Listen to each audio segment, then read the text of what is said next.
Welcome to week 6 of the WebCenter All-In Accountability Challenge. Over the month of May, we were really prepping ourselves with the right activity to yield results. But here we are in June, and we are focused on how to accomplish our goals and achieve the results that we're looking for. And I'll tell you that the most important thing that we can do is to be scheduling consultations and qualified appointments. So we're going to talk mostly today about how to create a qualified appointment and really setting yourself up for success. Ultimately, it's going to come down to having a great consultation, maybe leveraging some tools like our B2B presentation, the proposal, or a website or DMP demo with a product specialist. And of course, how do we ask for the sale and follow up? So some of the most important tips that we can focus on our consultations are to make sure that we are continuing to build that relationship. We want to make sure that we mirror, match, build rapport, and we are genuinely interested in them and their business. We're going to talk a little bit about the upfront agreement, as well as our transitional statements, such as, if it's okay with you, I'd like to ask you a few questions before I address some things that I found in my research. And of course, using the most critical tool at your disposal is the 15-minute assessment sheet. So when we talk about building rapport, why is it so important? Well, we want to make sure that we're not pitching our business. We're not selling anything. We're continuing to learn more about them, right? Asking questions and really building that conversation around them and their business. You know, people will be attracted when you show that you care, that you're excited, and that you're interested, you're genuinely interested in their business, their line of work. And ultimately, people buy you, and that's what really sets us apart. This is not you calling from a call center, from a different state, from a different country. You're right there in their local community, and you can build a strong networking relationship. And really, this relationship might not close a deal now, and that's okay. It could lead to referrals or business in the future, or you could just so happen strike while the iron is hot, meaning that they might be looking and you might have a great conversation with them in your consultation. So as you are building that rapport, you're building the relationship, you're asking questions about them, you want to then have a transition back into why you're meeting, right? And we call it the upfront agreement. The first thing is the purpose of the meeting, right? Remind them why you're meeting and why you scheduled the time. Confirm the time and the duration of the meeting. You want to respect their time. We've talked about that, valuing their time. You want to make sure that you accomplish or go over their agenda and what they expect to receive from the meeting, as well as a chance for you to talk a little bit about what you were hoping to accomplish as well. Then state your expected outcome of the meeting and then propose the next step. So we've got a sample here of what that might sound like, right? Hey, thank you for meeting today, Joe. As we discussed on the phone last week when we met, I help businesses with their digital marketing presence and really improving their online reputation. Are you still okay for 15 minutes, like we mentioned? Right? It's your chance to confirm that they're still okay with the amount of time. They might say, yeah, I've got all lunch break. I've got 30 minutes. Now, I actually have something. It's going to be only about 5 or 10 minutes. That way you can gauge what is most important for you to do. And if it's really no time, then reschedule it. So, it's really not enough time for me to really come across with everything that I've researched, but I'd love to schedule another time that might work better. Or maybe you could say, hey, let's get started and learn a little bit more about your business. Take that 5 minutes and then schedule a follow-up, right? Whatever you need to do, you need to identify that up front. And then ask them, what is it that you hope to learn today? Because you might have said something, or in a conversation, something came up that they want to learn more about. They might say, I don't know, you booked the appointment with me. I'm not sure what you want to discuss, right? Then your statement is, well, I'd like to learn more about your business. I'd like to review some information I researched about your company and share more about what we do to help businesses just like yours, right? That's your intent of the meeting, is to learn about their business, share some information that you reviewed, some research, maybe some tips to help them, and then share what we do. And after that, if you like everything we reviewed today, I'd like to simply schedule an appointment with our product specialist to speak more directly to your concerns about your website marketing, about your search engine optimization, and how we can help. Is that fair? You're actually closing them into that appointment already up front. That's why it's called an upfront agreement. If you like everything we reviewed today, all I'd like to do is schedule a time, maybe tomorrow or the next day, to answer your questions and review some more information. you're pre-planning and planting the seed that you're already going to have a next step. And those that do this effectively will always build from event to event to event to event, and ultimately build up a very strong pipeline and be closing a lot of business. And I'll tell you, it's the same thing with your unfranchised business. In fact, we don't call it an upfront agreement. What do we call it? We call it the no decision close. Right? Thank you for meeting today. As we discussed last week, I'm looking at expanding my online business into your area. Are you still okay for 20 or 30 minutes to review some concepts? Great. After we talked last week, what is it that you hope to learn today? Well, I don't know. I didn't really know much. You just said that you'd like to share some information. All right, great. Well, what I'd like to do is actually learn more about you, your current situation, give you an overview of what it is that we do, what kind of products we market, how the business concepts work. And if anything sounds, intriguing enough to you, all I'd like to do is maybe schedule a time either later tonight or tomorrow to give you more information, right? There really is no decision to make. I just want to see if there is an interest level, right? All you're doing is setting yourself up for success at that point. When we talk about that no decision close, it actually starts at the introduction. You've also heard, you're going to go over a lot of facts and figures and diagrams, and most people need to see this 2 or 3 times. In fact, if this is your first time looking at this information, probably going to create more questions than it answers. If it's a second time you're researching the information or reviewing the information, it's probably going to start making a little bit more sense because you've already heard it once before. But I'll tell you, once you've seen it that third time, it's really going to make sense to you, and fireworks are going to go off, and you're going to see why I'm so excited about what we're doing today. So again, sit back, relax. Let's have a conversation, learn a little bit more about how we can help people in your exact situation, and we'll go from there and hopefully just meet again tomorrow. Right? So that no decision close, the upfront agreement, whether it's the business, whether it's retailing or web solutions, it's all the same concept, right? And from there, what you're doing is you're going into, you've already asked them permission to ask more about their business. And what you're going to do is you're going to go into your 15-minute consultation questionnaires, right? So whether it's the website design and management assessment, or maybe it's a digital and social media marketing assessment, or it might even be the business spending assessment. Regardless, you're simply just going to go through and ask the questions, right? You're going to ask all the questions, take some notes, write it down, and write down all the answers. And if they want to expand on some information, you want to ask some questions to clarify what they mean, by all means, this is your opportunity to get as much information as you can from that business owner. Now we're talking about the unfranchised business. What are some of the questions? How is work? How's business? What's retirement look like? Are you currently set up financially? Are you looking for a college fund? Yeah, I can't believe the kids are getting so old, right? All those questions. Form. We talk about form, family, occupation, recreation, money. Those same questions are your questions in your consultation phase of discovery on whether the unfranchised business is going to be a potential fit for them to evaluate. So once we've gone through the questionnaire, we've learned a great deal of information about our prospect or our website candidate or our digital marketing candidate. You thank them, right? They have been open, they've been vulnerable, they've shared some information with you. Thank them, be grateful. Geez, thank you so much for sharing that information. It really gives me a great idea about what's important to you in your company, or it gives me a good idea of how you're looking to grow your business or how you're looking to scale. Or it actually shows me that, you're very happy with where you're at now. You just want to kind of maintain your current growth because you're actually looking to retire soon. Whatever it is, whatever they shared, thank them and reiterate exactly what they already shared with you. And then you can let them know, hey, when we agreed to meet, I did some additional research and I'd love to share some of the things that I found.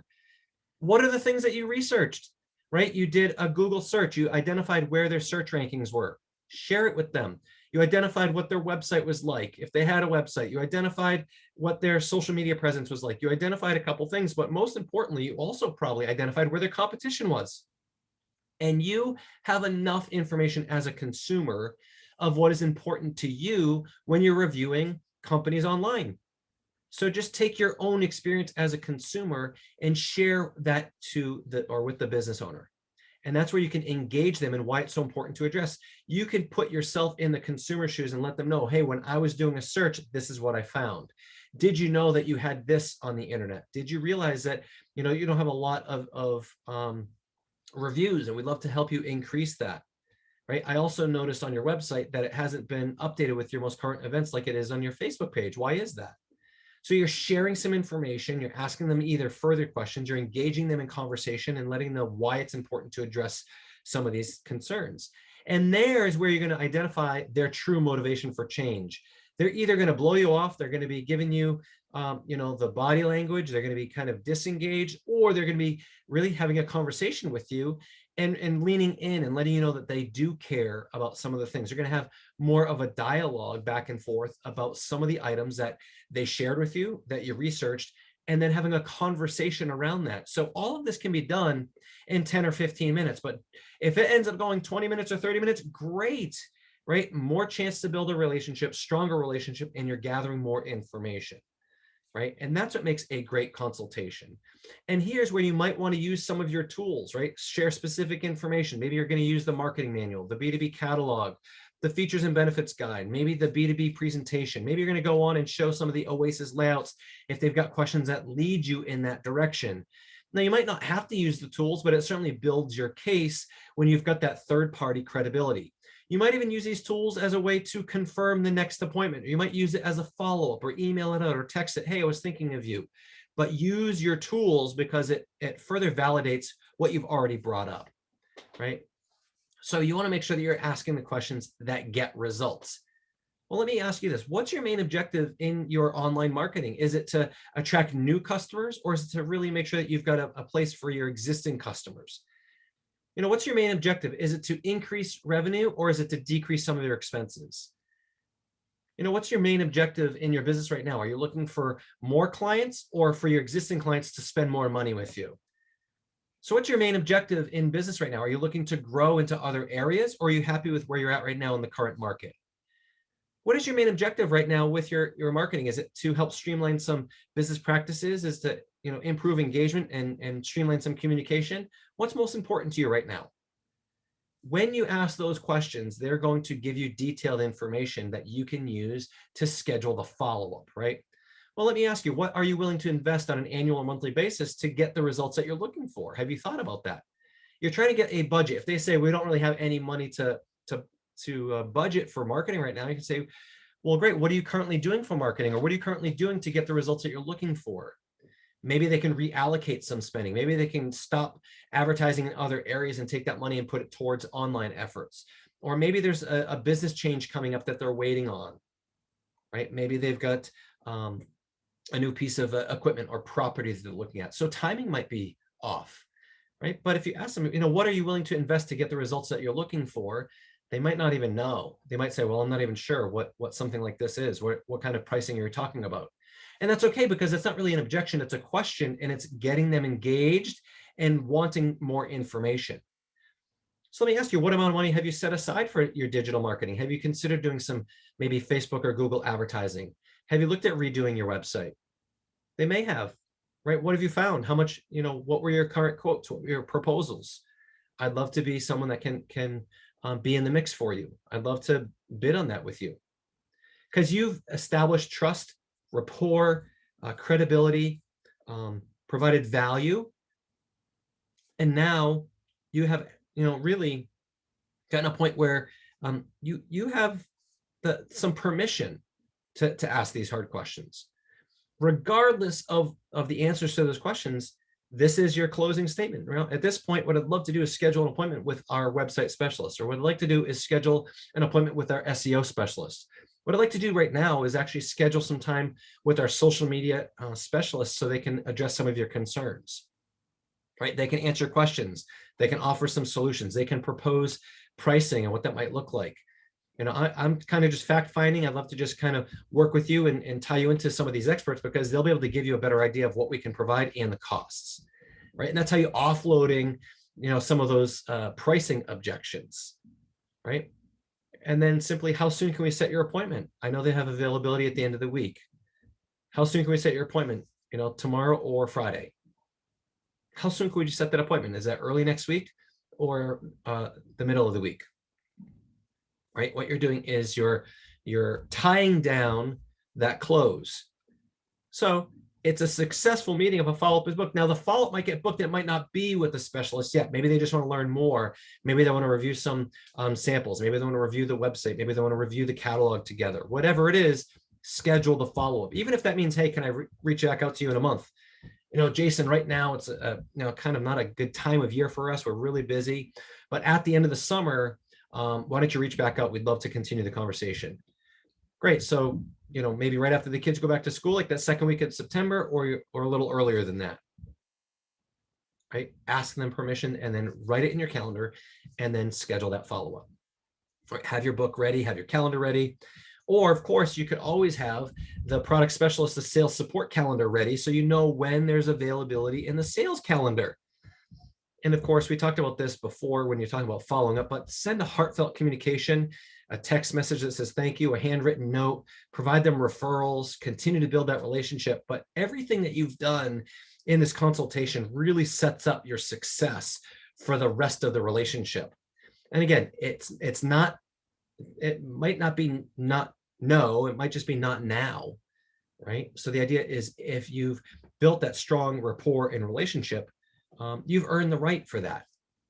So this week, everything that we do is focused on scheduling more consultations, right? Consultations with new candidates, consultations as a follow-up with previous contacts, consultations with existing clients. Yeah, so even if you have an existing client, scheduling a consultation to go over other areas of their business. Maybe they're a website customer, but you want to talk to them a little bit about the new Oasis. Maybe they're a website customer and you want to talk to them about their digital marketing, their social media, Fresh Lime, iTransact, something.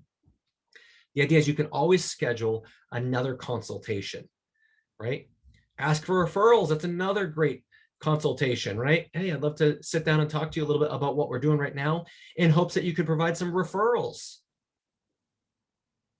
Always, always, always leading to new candidates and more consultations. Okay, so this week, really, we know that consultations lead to closes. So let's book more consultations, and more consultations are going to come from more reach outs and more contacts. Okay, so this week, I really want you guys to focus on how to improve your dialogue when you're in a consultative scenario. You want to make sure that you printed off or downloaded all of the assessment sheets. So you have one for website and website design, you have one for digital and social media marketing, and you've got one for business spending. And those will give you a good guidance on questions to ask. And then when you also have done your research up front, you can't help but have a great consultation appointment. Now, the same thing with your unfranchised business. A great part one isn't where you talk at them and show them all of the information. It's where you engage them in a conversation. You ask them questions, right? Have you noticed any of the retail stores closing? Tell me which one's in your local area. Where did you used to shop? Right? Talk about the retail stores closing. Why do you think that is? Let them tell you why they think stores are closing. Well, where are people spending money? Online, great. Do you currently do any online shopping? Where do you shop from? Why do you shop online? What about one-to-one marketing versus mass advertising, right? Do you currently watch a lot of ads and buy products based on advertisements or based on recommendations? Like what? Give me an example. When was the last time that you purchased something off of a recommendation, right? Engaging people in conversations. And then, in the 4 trends slide on your UBP is all about entrepreneurship, right? The rise in entrepreneurship. Do you currently know anyone that is looking for something on the side? Have you ever considered something on the side? You have. What have you done? What have you thought of? What have the people that you know done? That fact finding, that conversation about each of those slides in your UBP presentation in a part 1 will build more of a case than you just presenting to them. So try to make all of these consultations more conversations rather than presentations. Please, please, please take that to heart. Don't take it lightly. It can be the difference maker in your appointments. When we talk about the UBP, even when you're getting into the product brokerage concept, do you know what that means? Right? Here are the categories. Do you currently spend money in any of these categories? Which one is really important to you? And let me ask you, do you know anyone else that spends money in these categories? We've got, it says here, health professional programs. Do you currently know any health professionals? It says internet services. Do you know any other businesses that could be, looking to get online? Financial services. Do you know anyone that might be looking to reduce debt? Health and nutrition. You know anyone that purchases health and nutrition products? So when you ask those questions, you're going to do more for your presentation in the long run because you're getting them thinking, you're engaging them in the process. They're going to start giving you names of contacts. So when you start going through the business presentation, now you've put them in in the actual presentation, because they can relate to all the information because they just said it themselves out of their own mouths, right? And then as you get into the 45-year plan, who do you know that's struggling financially? Who do you know that's going to have a hard time retiring? Who do you know that's in that top 5%? And why is that? And for our 2 to 3 year plan, right, we got some great reasons why people are looking for a supplemental income. Why might you be looking for a supplemental income? You mentioned that you knew a couple of people that were doing these side gigs or side hustles or doing some things on the side. Why are the reasons what they're doing? Right? Getting in conversations, fact finding. And then, of course, do you happen to know anyone that's in a networking type of business? What do they like about it? What did you like about it? What didn't you like about it? So what we have here is a perfected system. It's like a franchise, unlike a franchise, with a 2 to 3 year business plan that can be done alongside what we talked about as the 45-year plan. How soon can we get together so you can learn some more information about this 2 to 3 year plan and how it works, right? Scheduling the follow-up. Or even just the question, hey, let's just assume that this works for you. Let's assume that the unfranchised business would work for you. How much money alongside your current income on a monthly basis would you like to see in the next 3 to 5 years? What would that look like? Next question is, what would that do for you? Why is that important? If you could put in something, part-time basis that could build an income stream that could give you that, would you take a closer look? Right? These are ways that you can, we call them trial closes, to get to the point where they can get into the ABC pattern in the trial run seamlessly.